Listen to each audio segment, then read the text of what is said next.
we are back. We took a couple of weeks off for the holidays. Merry Christmas, Happy Hanukkah, Kwanzaa, Happy New Year, whatever you celebrate. Took a couple of weeks off to kind of take a break from everything and for the holidays. So we are back. If you follow this channel, you watched us before, you know we do this every year. We take the 8 state championship games and we do a breakdown of all of them, the good, the bad, the ugly. And we're going to start that back up now. This is the A private final. So we're going to start with this. And like I've said, it's a review. We look at the good calls, the bad calls, stuff we can learn. Even the bad ones, what we miss. We try to take them, see what we can learn from them, and make us better. These are not designed to be point out mistakes solely for malicious intent or anything. It's simply try to find ways to make us better from missed calls and correct calls as well. So with that, we'll go ahead and get started in this. I want to look at the opening kickoff. They're just going to use it as a example. Remember, we changed our kickoff covers this year and the zones, and it works out fine. You know, they're designed for kicks down the middle, but you will get, you know, kicks way off to the side, and how we adjust for that. So let's look at the end zone view. And you're going to see that this kick goes way off to the left, almost to the left sideline. So the zones of coverage are going to change just a bit. So your wings, let's say the wing on your right hand side here and that deep on the right hand side, you know, instead of covering toward the sideline, they're going to shift their zone to about this area, because that's where there's no players over here. So you're going to shift your area zone to this area. The back judge is going to shift his more toward the middle. Umpire is going to be more in between the numbers and the hash, and this wing is going to cover, and the deeps here are going to cover numbers to the sideline. So you're just going to shift everything over. If there's overlap, that's fine, as long as we have all players covered. That's really what we're going for. So I just wanted to show that. There's nothing really happening on this play. I just wanted to use that as an example.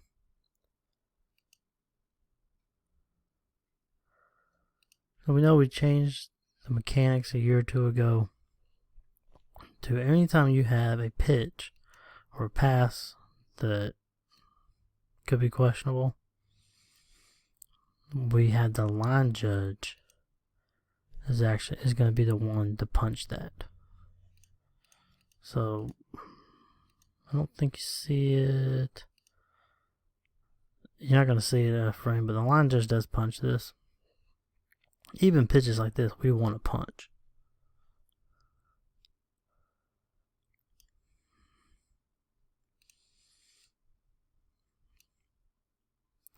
Even quick pitches like that, we still want to punch forward or backwards. That's obviously backwards. Like I said, you don't see it, but the line judge does do it. It is okay for the headline judge to mirror that. That's fine. But we want that primary and original coming from the line judge. It gives the line judge, obviously the wings have a better view at it. And by designating the line judge, it's one person, so every crew knows that's the one person doing it. When we evaluate film, or coaches, mainly coaches, they know who to look for. We can tell them, you look at the line judge for a front or backward pass. It's just by making it one person, it is what everyone looks at. Okay. Again, head line judge, it's okay to mirror, but make sure the line judge makes the initial call, and you're mirroring what he called.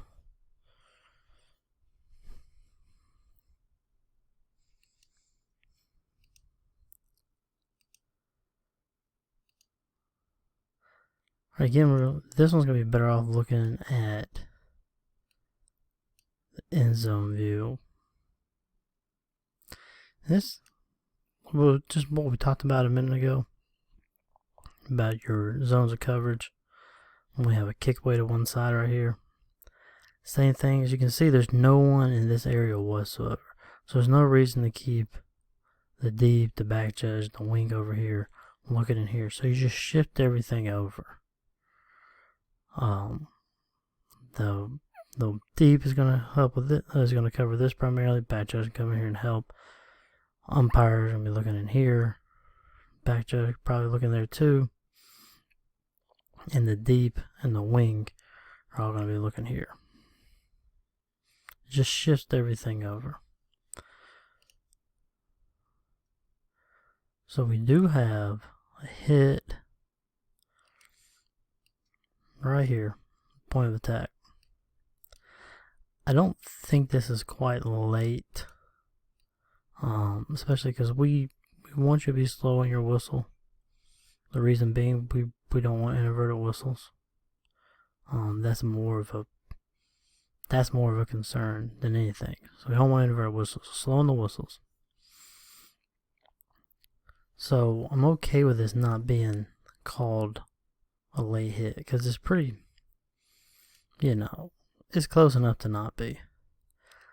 But it is still an illegal blindside block. You see, his attention is over here. And the K player is going to come in and just deliver the hit.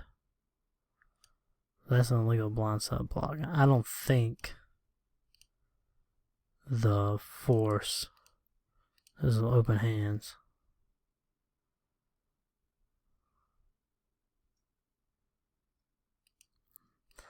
Yeah, I mean, you can't. He didn't initiate the open hands. He laid his body into him and then just kind of shoved him. So we can hit that with an illegal blindside block.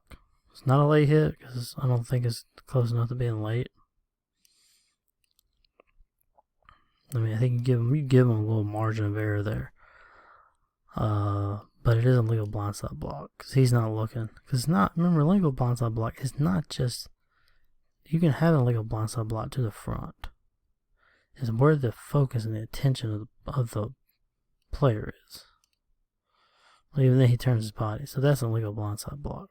It doesn't initiate with the open hand. You can see the initiation is with the chest. And he just kind of shoves them with his hands. So we hit that as a legal blindside block.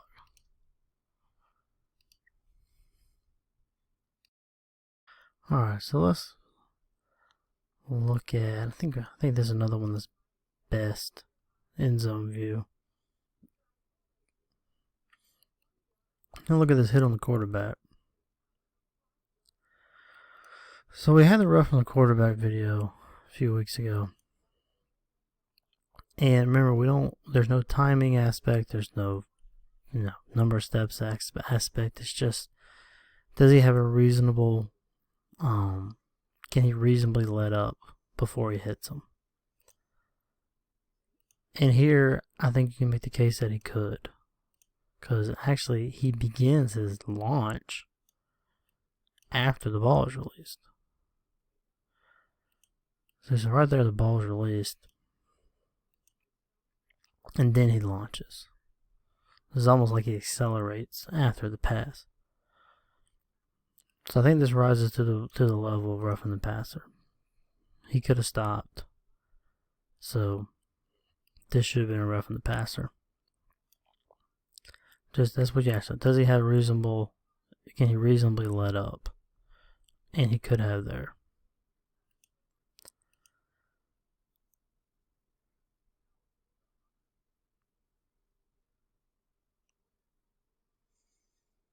So let's look at that lead blocker. Maybe we can see better tight angle here. Pay attention to the lead blocker. And he's going to get cut below the waist.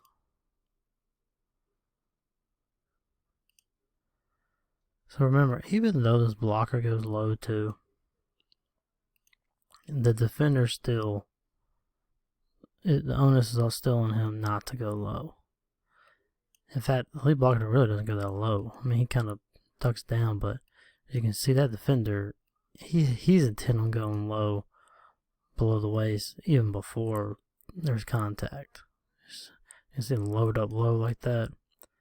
So he was going to go below the waist no matter what.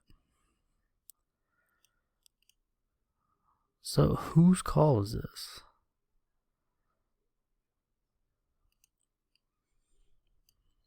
The referee, he's looking at that area anyway because he's watching that tackle. You know, maybe he can see it. I think the wing is probably your best bet here.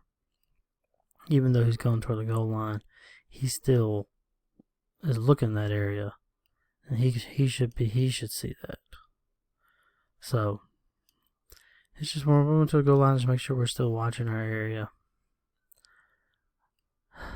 Deep, could you see it?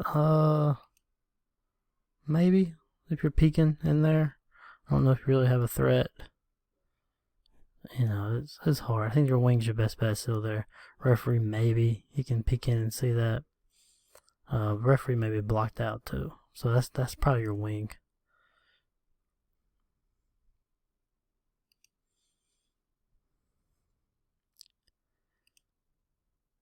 Here's a block, otherwise we're going to get right.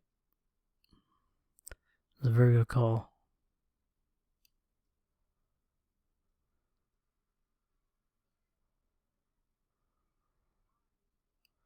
Right there. So this one was picked up, I believe.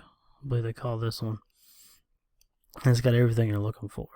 You're going to see a player cut back. Whenever you see a player cut back against the grain right there, we need to have a radar up. So he's going to cut back, and he whole intent to go low. Never intends to block high. So good call there. That's very dangerous. But looks like he is hurt. It's pretty dangerous. It's one we gotta call it. It's a good job by the crew there picking that up. Remember, anytime you see a player kind of peel back like he does here, peel back against the grain, we're looking for block all the way. We're looking for a legal blindside block, targeting, anything. Because 9 times out of 10 there's gonna be something happening.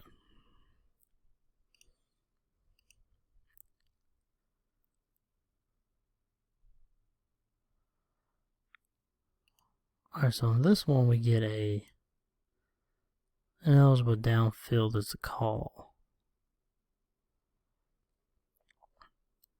But the offensive line is actually pushed downfield. So this is one we want to let up on. So let's look where we're snapped. We're snapped from the 4. So we give him to the 1. And we watch him. He's engaged with the block about 4 to 3. So he's engaged with the block right at the line of scrimmage. And the lineman just pushes him that far. So, make sure we know how the offensive lineman got down there. Because again, I think they just saw an offensive line down there, thought, oh, gotta throw the flag. Let's make sure we know how he got down there before we throw the flag. Especially if they're engaged with a player, then they probably got pushed down there.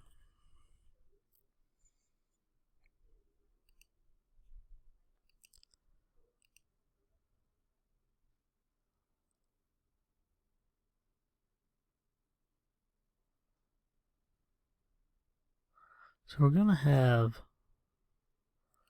a little bit of contact out of bounds.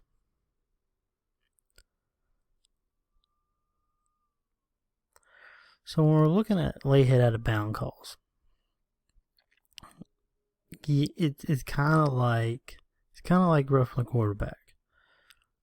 Did the defender have a reasonable opportunity to let up and not deliver a hit when he got out of bounds? So it's that same kind of concept. One thing too we want to look for is extra actions. So he's engaged with him. So we're fine here. He's engaged with him. Drive him out of bounds. And then he's just going to sling him after he's out of bounds. So that is what we're looking for. So when he got him out of bounds, he did not have this extra action of slinging him. He's out of bounds. even if he's not really out of bounds when he starts his action, he's close enough to being out of bounds. He's obviously going to go out of bounds. This sling was a little unnecessary. This should have been unnecessary roughness or hit out of bounds. Because it's that extra action. In this case, that sling. And a lot of times when it's out of bounds, that's what it is. It's an extra little shove, extra slings, whatever. That's what we're looking for. So when we see that, we should have a flag. Alright, so this is going to be a good call for illegal motion. So everyone's set. Slot guy goes in motion. Quarterback backs up. No one resets. So you have two in motion at the same time. Even though he's backing up, that still counts. Because the rule says, I think it's 727 or 737, only one can be in motion. Let's see, the motion guy never resets for the snap. So, good call for illegal motion right there.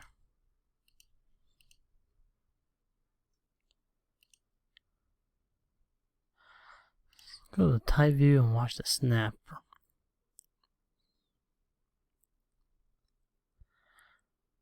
It's quick, but he gets his hands to the face. Mike can see it here too. We do have hands to the face. That's a tough one, because the umpire, it looks like it's when the defender turns. So umpires really have a hard time seeing that. And then some folks get in his way. But let's just try to be, since that is a safety foul, let's try to keep an eye on stuff like that. It happens a lot. And you hear a lot of coaches complain about it too. It's one of those that I think I hear complaints about in every game. But it is hard to see a lot too. Let's try to keep an eye on it.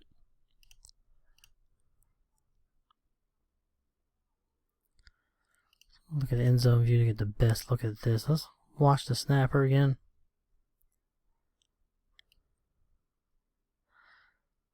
This one, the next two are going to be holding. Look at some holding plays. This is a good call for holding. So we watch the feet. We always look at the feet. Feet are good. Now the feet are not good, because the feet are no longer between the ball carrier and the defender. So once those feet are beat, that's when we start seeing what they do. What they do when the feet are beat.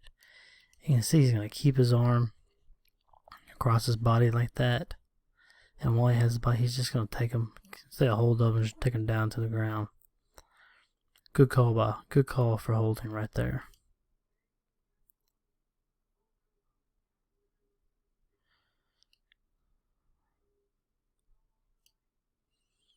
Don't know. This may be another end zone view.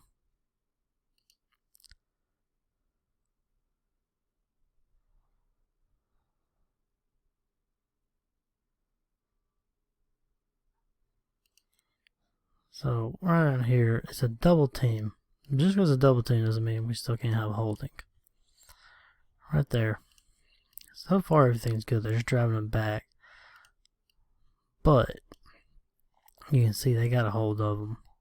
And they're just going to sling them down while they have a hold of them. Should be a holding call. I know double teams are tough because it's just, you give a little leeway on a double team because, they're overpowered. It's hard to tell. But you still have the categories of holding. If any of those are still broken, then you should have a hold. And you can see they have a hold of them and they're just slinging them around. Even in a double team, you can't do that. So this should have been a holding call. Double teams are tough.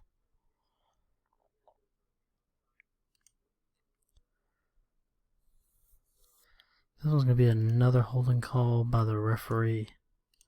Another good holding call.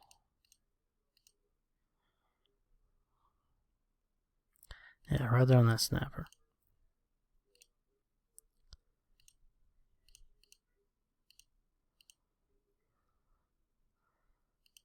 And almost face mask. Hard to tell, but we did get a holding call. Or maybe call a face mask. Either way, good call. If it's not a face mask, you have a hold. Because again, feeder beat. What is he doing? The feeder beat. Hands right point attack. Arm across the body. Grabs him, just tours him around. Again, he may have done it by the face mask. It's hard to tell. But good holding call. Good call. Here's going to be another good call for face mask.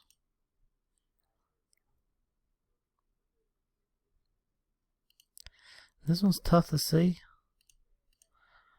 But the line judge has a good angle on it and he gets it right. You can see the head jerk. And that's a telltale sign. If you see hands that are close to the face and you really can't tell, but you see a very distinct head jerk, you know you probably got a face mask. And the line judge is right on it.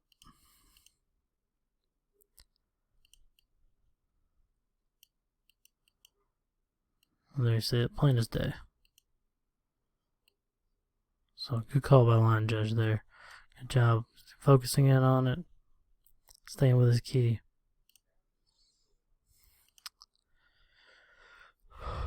And last one.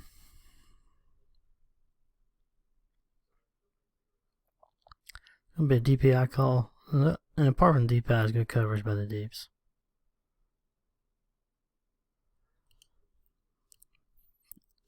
And a couple have asked me about the back judge here. I don't mind the back judge staying on the goal line right here. Because it's contested. The play, the catch is contested. Inline's not a threat. So I think it looks better to have both deeps. We're the back judge in the deep right here looking in on it. So I think it's a good call. No problem whatsoever that back judge staying right there. And you can see as far as DPI itself, I mean, he just got a hold of him. He's not letting him go anywhere, make a play on the ball. It's a good call there.